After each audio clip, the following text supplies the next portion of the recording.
You may have heard the ditty.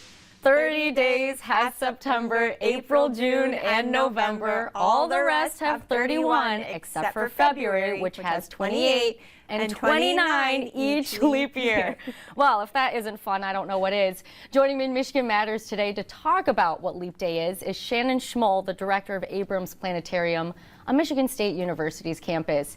And Shannon, how did Leap Day start, and why is it in February?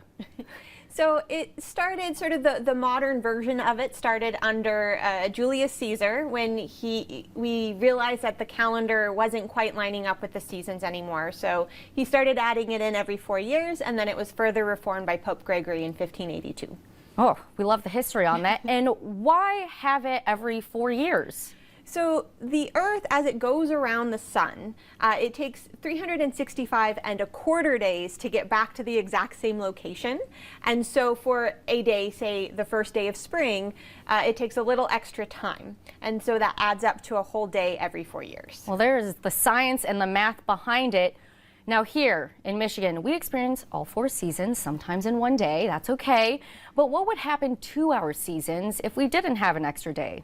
So because we would have to go a little bit farther to get back to that first day of spring, every 4 years the first day of spring would happen a day later in our calendar. And then over about 120 years, it's off by a month. And after 720 years, the first day of spring would be in September. So it doesn't seem like a big deal, right, with those little days every 4 years. But like you said, it completely throws it off down the line. Maybe not for us now, but those future generations. Yep, everything would just keep on shifting.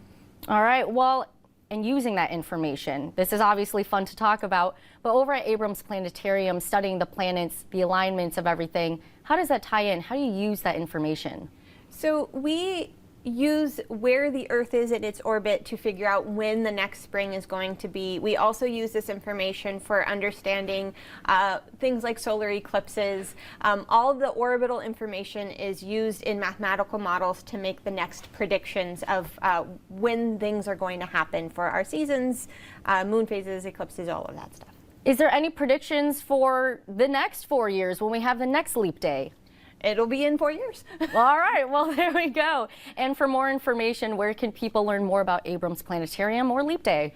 So you can visit us on the web at abramsplanetarium.org or on Facebook and Instagram as Abrams Planetarium. And then there's a lot of really wonderful resources like timeanddate.org for talking about Leap Day. Perfect. Shannon, thank you so much for joining me in Michigan Matters today and talking about this unique day. Thanks for having me. Of course, we're going to send it to Andy Provenzano because